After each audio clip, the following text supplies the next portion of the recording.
Hi everyone, welcome to my new channel. Now, Dream 11, पोकरबाजी, rummy circuit, MPL और WinZO जैसे online platform game अचानक भारत में news में आ चुकी है।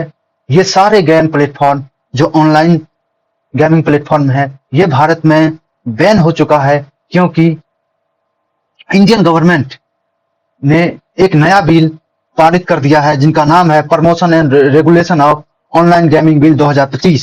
ये बिल राज्यसभा, लोकसभा और इस बिल को प्रेसिडेंट से भी अप्रूवल मिल चुका है, तो अब ये बिल इफेक्ट में आने की देरी है।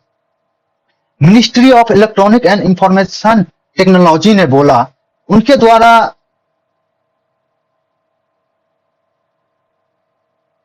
बोला गया है कि यह बिल जो एक्ट बन चुका है, यह एक्ट को स्टार्ट करने से पहले एक और स्टेप बचा हुआ है, जो कि है वो मेटी मिनिस्ट्री ने एक नोटिफिकेशन देगा जो रियल मनी गेम को बंद करने से पहले और ये एक्ट को इफेक्ट में इंडिया आने से पहले एक नोटिफिकेशन निकालेगा। जिस नोटिफिकेशन के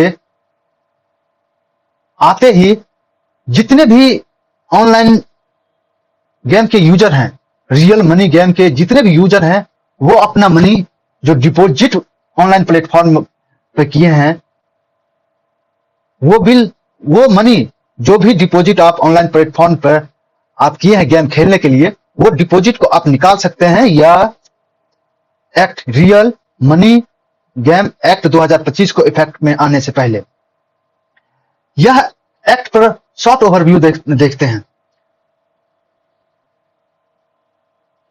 यह जो है promotion and regulation of online gaming bill, promotion and regulation of online gaming bill Lok Sabha में 20 अगस्त 2025 को पास किया गया, राज्यसभा में 21 अगस्त 2025 को पास किया गया और इस बिल को प्रेसिडेंट द्वारा अप्रूवल अगले दिन मिल गया। मींस ये जो promotion and regulation of the online gaming bill 2025 है, ये बिल इतना फास्ट ट्रैक है कि 3 दिन के अंदर ये बिल को कैबिनेट ने अप्रूव कर दिया और पार्लियामेंट क्लियरेंस भी मिल गया। इतना फास्ट ट्रैक इस बिल को पास किया गया। तो चलिए देखते हैं इस बिल का की प्रोविजन क्या है। जितने भी ऑनलाइन मनी गेम है, वो सारे गेम को बंद कर दिया गया है।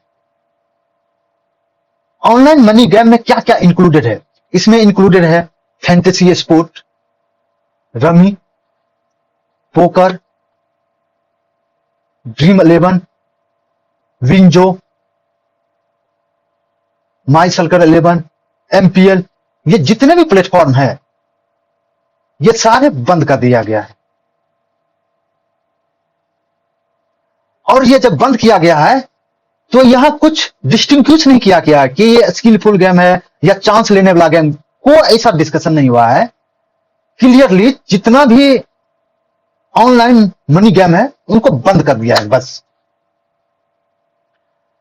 और अगर कोई भी रियल मनी गेम से रिलेटेड फाइनेंशियल ट्रांजैक्शन करता है, प्रमोशन और एडवर्टाइजमेंट करता है, इस पर भी प्रतिबंध लगा दिया है, इसको भी बैन कर दिया गया है। इसके रिलेटेड रियल मनी गेमिंग के रिलेटेड आप ना ही एडवर्टाइजमेंट कर सकते हैं, ना ही प्रमोशन कर सकते हैं, ना ही कुछ किसी प्रकार के फाइनेंशियल ट्रांजैक्शन नहीं कर सकते हैं। और ये सब जो एक्ट बिल अब एक्ट बन चुका है, इस एक्ट को या पॉलिसी को सपोर्ट करने के लिए, इस पॉलिसी को रेगुलेशन करने के लिए और प्रमोट करने के लिए एक ऑनलाइन गेमिंग अथॉरिटी बनाया गया है, जो इस एक्ट में जो जो प्रोविजन है वो अच्छी तरह से रेगुलेशन में आए, उस पॉलिसी को सपोर्ट मिले और जितने भी नॉन मॉनेटरी गेम है, इस ऑनलाइन गेम अथॉरिटी द्वारा जो है उसको सपोर्ट किया जाएगा। तो नॉन मॉनेटरी गेम क्या क्या है? जैसे ई स्पोर्ट है, सोशल गेम है। इसके बावजूद भी अगर कोई पर्सन या फाइनेंशियल इंस्टीट्यूशन एडवर्टाइजमेंट करता है या प्रमोशन करता है या फाइनेंशियल ट्रांजैक्शन करता है तो उस पर पेनल्टी भी लगाया गया है। अगर कोई ये प्लेटफॉर्म ऑपरेट करता है, रियल मनी गेमिंग प्लेटफॉर्म को ऑपरेट करता है, तो इसको 3 साल की सजा और 1 करोड़ रुपया फाइन लगाया गया है। अगर कोई फाइनेंशियल इंस्टीट्यूशन फाइनेंशियल ट्रांजैक्शन को ऑफर करता है या फैसिलिटेट करता है, उसको 2 साल की सजा और 50 लाख रुपया जुर्माना। अगर कोई इसका एडवर्टाइजमेंट करता है, उसको भी 2 साल की सजा, 50 लाख रुपया जुर्माना। जब ये एक्ट पास हुआ या जब से ये एक्ट इफेक्ट में आएगा, तो इमीडिएट रिएक्शन और इसका इमीडिएट एक्शन क्या होगा? जितने भी मेजर प्लेटफॉर्म है, रियल मनी गेमिंग या ऑनलाइन गेमिंग के जितने भी प्लेटफॉर्म है, मेजर प्लेटफॉर्म, सबको डिसकंटिन्यू कर दिया गया है। और उस पर जितने भी कैश गेम होते हैं, खासकर उसको। और आईटी मिनिस्ट्री ऑफिसर जो है, एक ट्रांजिशन पीरियड रखा गया है जिसमें फ्री टू प्ले मॉडल को पाइवोटिंग फिल्म को फ्री टू प्ले मॉडल को प्रमोट किया गया है। विंजो क्लेम करता है, विंजो जो ऑनलाइन प्लेटफॉर्म है, उसका 25 करोड़ यूजर इफेक्ट होगा। लेकिन विंजो प्लेटफॉर्म है वो देश के खिलाफ नहीं जा रहा है। वो विंजो प्लेटफॉर्म का जो भी वक्ता है वो बोल रहा है कि हम नेशनल इंटरेस्ट को सपोर्ट कर रहे हैं, हम उसके खिलाफ नहीं है। और ड्रीम 11 जो प्लेटफॉर्म है उसने बोला है, स्टेटमेंट ऑन वेबसाइट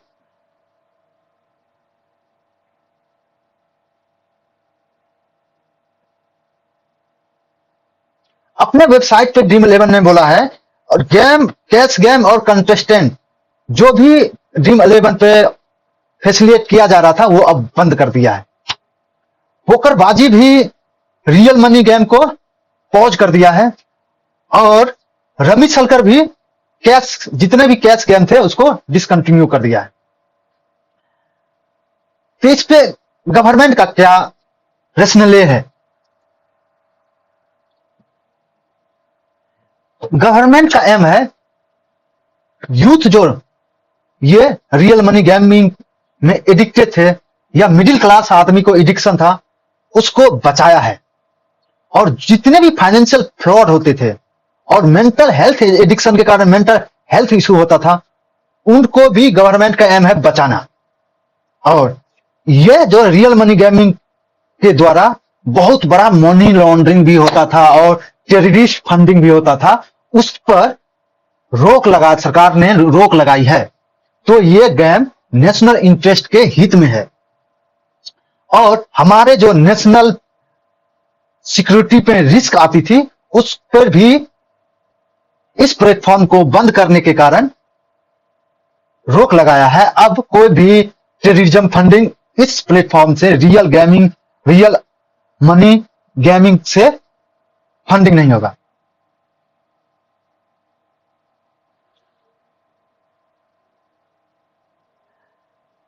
जब ये बंद हुआ तो इस इंडस्ट्री पर इंपैक्ट क्या पड़ा, जिसको इकोनॉमिकल इंपैक्ट कहते हैं। 10,000 करोड़ का ये इंडस्ट्री था, ये इफेक्ट हो गया। और 508 मिलियन यूजर था, ये भी इफेक्ट हुए।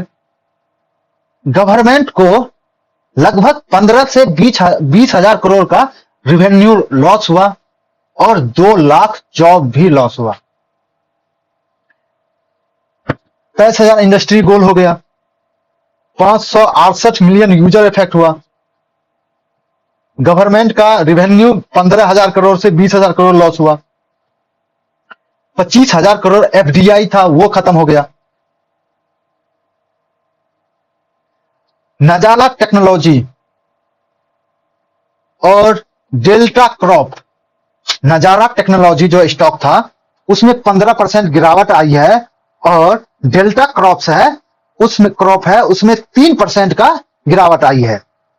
यह है इकोनॉमिक इंपैक्ट देश के, उसके बावजूद भी ये मूव जो है सरकार की, वो देश के हित में है और नेशनल के इंटरेस्ट में है, जो देशवासियों को जीवन को बचाएगी और उसको मेंटल हेल्थ में इंप्रूवमेंट आएगा। इस पे कुछ अब चलिए स्टेटिक्स पॉइंट ऑफ व्यू से देखते हैं। ये जो गेम रियल ऑनलाइन गेम था, रियल मनी गैमलिंग था, कॉन्स्टिट्यूशनल फ्रेमवर्क इसमें क्या है, कॉन्स्टिट्यूशन कैसे सपोर्ट करता था पहले। गैम्बलिंग और बैटिंग ये स्टेट सब्जेक्ट है।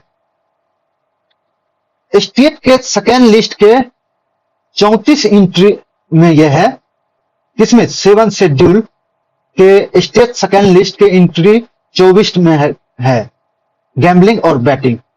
पहला 7 शेड्यूल सपोर्ट में है। दूसरा इस पे सेंट्रल लॉ है जो आईटी एक्ट 2000 है, जिसमें section 67C for content regulation के लिए है, और पीएमएलए 2000 है money laundering. Game of skill और game of chance,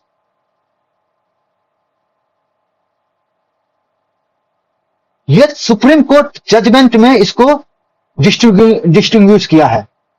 game of skill protected है अंदर आर्टिकल 91G के अंदर, जिसमें राइट टू ट्रेड, और गेम ऑफ चांस को बंद कर दिया गया था एज ए गैम्बलिंग। ये सुप्रीम कोर्ट जजमेंट का डिस्टिंक्शन है गेम ऑफ स्किल और गेम ऑफ चांस के लिए। अपने जजमेंट में उन्होंने गेम ऑफ स्किल को प्रोटेक्ट किया था आर्टिकल 91G के अंदर, जिसमें राइट ऑफ ट्रेड है, और गेम ऑफ चांस को सीधे प्रोहिबिट कर दिया था, मतलब रोक लगा दिया था। इस ऑनलाइन गेमिंग का कुछ की लॉ और इसका इवोल्यूशन कब से हुआ। सबसे पहले 1867 में पब्लिक गैम्बलिंग एक्ट आया था। यह कॉलोनियल इला का सेंट्रल लॉ है, जिसमें गैम्बलिंग हाउसेस को बंद कर दिया गया था। इस एक्ट में, पब्लिक गैम्बलिंग एक्ट 1867 में, ऑनलाइन गेम को कवर नहीं किया था, जिसके कारण स्टेट में वेरिएशन आया था। कुछ स्टेट जैसे नागालैंड और सिक्किम जैसे स्टेट ऑनलाइन बैटिंग को अलाउ करके और लाइसेंस प्रोवाइड करा रही थी। लेकिन जब लॉटरी रेगुलेशन एक्ट 1998 आया, उसमें स्टेट जो लॉटरी चला रही थी उसमें कुछ रेगुलेशन इस एक्ट के थ्रू आया। नहीं तो जब पब्लिक गैम्बलिंग एक्ट 1867 में जो ऑनलाइन गेमिंग को इंक्लूड नहीं किया था, उसको कवर नहीं किया था, जिसके कारण कुछ स्टेट ऑनलाइन बैटिंग को लाइसेंस देते थे, वो अपने अनुसार रूल एंड रेगुलेशन बनाते थे। लेकिन जब लॉटरी रेगुलेशन एक्ट 1998 आया, इसमें ऑनलाइन बैटिंग के लिए रेगुलेशन लाया गया। जब आईटी एक्ट 2000 आया, इसमें जितने भी ऑनलाइन कंटेंट अनलॉफुल होता था उसको ब्लॉक करके इसको एक सही करने की कोशिश किया गया, और इसी को IT act information technology act 2000 को 2008 में अमेंडमेंट किया गया, जिसमें इंटरमेडियरी लाइबिलिटी को के लिए अमेंडमेंट किया गया था। इंटरमेडियरी लाइबिलिटी जब प्राइज कंपटीशन एक्ट 1955 में आया, इसमें जो डिस्गाइज गैम्बलिंग था, जो ओपन गैम्बलिंग था, उस पे कैप प्राइस रखा गया, जिसके कारण यह कंपटीशन कहीं भी ओपनली ना हो। उसके बाद 2023 में जीएसटी रीजन को लाया गया है। सभी ऑनलाइन गेम के फुल फेस वैल्यू पे 28% टैक्स वसूला गया। इसमें ऑनलाइन गेम था, कसिनो कवर किया गया था, हाउस रेसिंग कवर किया गया था, और जब ये जीएसटी रिजिम 2023 में अमेंडमेंट लाया गया था, इसमें स्किल और चांस में कोई डिस्टिंग्विश नहीं किया गया था। डायरेक्ट ऑनलाइन गेमिंग, कसिनो और हॉर्स रेसिंग पे 28% टैक्स लगा दिया। जितना भी उसका फुल फेस वैल्यू वेट होता था उस पर गवर्नमेंट को 28% टैक्स पे करना होता था, जिसके कारण गवर्नमेंट को तो पैसा बहुत आया, सरप्लस बहुत पैसा आया, लेकिन इन जो ये ऑनलाइन गेमिंग इंडस्ट्री है उसको बैकलैश एक झेलना पड़ा। उसके बाद कुछ स्टेट अपना लॉ निकालने लगे, जैसे तमिलनाडु और कर्नाटक स्टेट गवर्नमेंट जो है कोशिश किया एक कि ऑनलाइन बैटिंग को बैन कर दे 2020 से 2022 के बीच में, लेकिन हाईकोर्ट ने उस पर स्टेक डाउन लगा दिया। क्या कहा कि स्टेक डाउन लगाया गया? क्योंकि यह कहा कि यह स्किल गेमिंग प्रोटेक्शन का वायलेशन हो रहा है। लेकिन तेलंगाना आंध्र प्रदेश गवर्नमेंट जो है यह बैन को मेंटेन रखा। उसने गवर्नमेंट स्टक डाउन किया, उसके बाद जो भी ये मेंटेन लगा। अब ऑनलाइन गेमिंग का कुछ जुडिशियरी प्रोसीजर देखते हैं। तो पहला केस है स्टेट ऑफ बॉम्बे वर्सेस चमक बोगवाला। स्टेट ऑफ बॉम्बे वर्सेस चमक बोगवाला जो 1957 में जजमेंट आया। इसी जजमेंट में गेम ऑफ स्किल को लीगल बताया गया और गेम ऑफ चांस को इलीगल बताया गया था। गेम ऑफ स्किल को right of trade article 91G के अंडर प्रोटेक्ट किया गया था, लेकिन गेम ऑफ चांस को बैन कर दिया गया था। लेकिन 1996 में जब Lakshmanan versus Tamil Nadu KR Lakshmanan versus state of Tamil Nadu judgment आया, उसमें हॉर्स रेसिंग को स्किल गेम बताया गया था। उसके बाद जब all India gaming federation versus state of Karnataka judgment आया 2005 में, उसमें स्किल गेम को लेजिमेटेसी बताया गया है।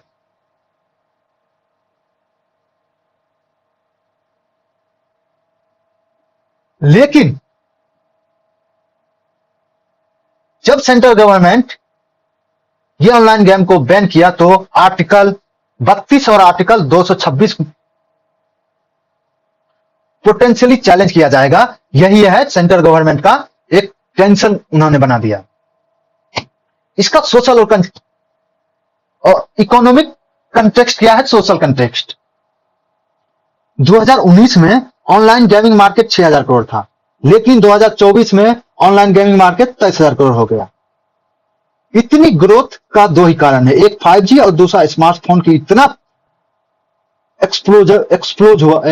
एक्सप्लोजन हुआ कि हर एक यूथ और हर एक मिडिल क्लास रातों रात सपना देखने लगा कि हम रातों रात गेम खेल के अमीर हो जाएंगे।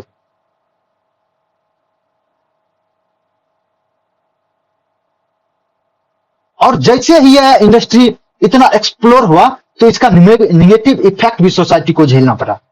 जैसे एडिक्शन होने लगा, साइबर फ्रॉड हुआ, फेडरल ओवरलैप होने लगा। इतने निगेटिव इफेक्ट जब देश झेलने लगी तो सेंट्रल गवर्नमेंट को मजबूरन ये एक्ट लाके ऑनलाइन गेमिंग मार्केट पर एक बहुत बड़ा प्रहार किया गया और देश के ये हित में है। तो चलिए इस पे कुछ क्वेश्चन देख लेते हैं। पहला क्वेश्चन है, which of the following is not a provision of the promotion and regulation of online gaming bill 2025? Promotion and regulation of online gaming bill 2025 का कौन सा नीचे दिए गए ऑप्शन में से कौन सा प्रोविजन नहीं है? पहला ऑप्शन है ban on all online money game, जितना भी ऑनलाइन मनी गेम को बैन कर दिया। पहला ऑप्शन ये है। प्रमोशन ऑफ दूसरा ऑप्शन है promotion of E sport and social games. तीसरा ऑप्शन है distinction between game of skill and chance for exemption. और चौथा लास्ट ऑप्शन है establishment of online gaming authority. तो सही ऑप्शन है distinction between game of skill and chance for exemption. पहला option सभी ऑनलाइन गेम को बैन ही कर दिया, ई स्पोर्ट और सोशल गेम को प्रमोट कर ही रहा है और ऑनलाइन गेमिंग अथॉरिटी बनाया। तो ऑप्शन सी सही है, जो ये इस बिल में प्रोविजन नहीं है। चलिए सेकंड क्वेश्चन देखते हैं। Under the online gaming bill 2025 what is the maximum penalty for operator violating the provision of real money game? अगर कोई रियल मनी गेम को ऑपरेट करता है तो मैक्सिमम प्रोविजन क्या है? पहला ऑप्शन 1 साल जेल और 50 लाख रुपया जुर्माना, दूसरा ऑप्शन 3 साल जेल और 1 करोड़ रुपया जुर्माना, तीसरा ऑप्शन 5 साल जेल और 2 करोड़ रुपया जुर्माना, चौथा ऑप्शन सिर्फ फाइन, कोई जेल नहीं होगा, तो ऑप्शन बी सही है। 3 साल जेल होगा और 1 करोड़ रुपया जुर्माना भरना पड़ेगा अगर ऑपरेट कीजिएगा तो। अगला क्वेश्चन है which constitutional list primary govern betting and gambling? Betting और गैमलिंग किस कॉन्स्टिट्यूशनल लिस्ट में है? तो ये स्टेट का सेकंड लिस्ट, स्टेट लिस्ट का सेकंड लिस्ट में है, तो ऑप्शन बी सही है। चौथा क्वेश्चन है public gaming act 1867 primary prohibit, public gaming act 1867 क्या चीज प्रोहिबिट किया था? तो ये किया था gambling houses and common gaming houses, gambling house और कॉमन गेमिंग हाउस को बंद कर दिया गया था। और पांचवा क्वेश्चन है supreme court case which supreme court case establish the distinction between game of skill, game of skill और गेम ऑफ चांस को कौन सुप्रीम कोर्ट केस इस दोनों में अंतर बताया? State of Bombay versus RMD चंबोगवाला, यही ऑप्शन ए सही है। तो ये इंपॉर्टेंट आर्टिकल है, अभी तो ये एक्ट बन चुका है। अब देखिए मिनिस्ट्री मिनिस्ट्री कब इफेक्ट में रहता है और कब देश नोटिफिकेशन जारी करता है। यही वीडियो समाप्त होती है। Thank you.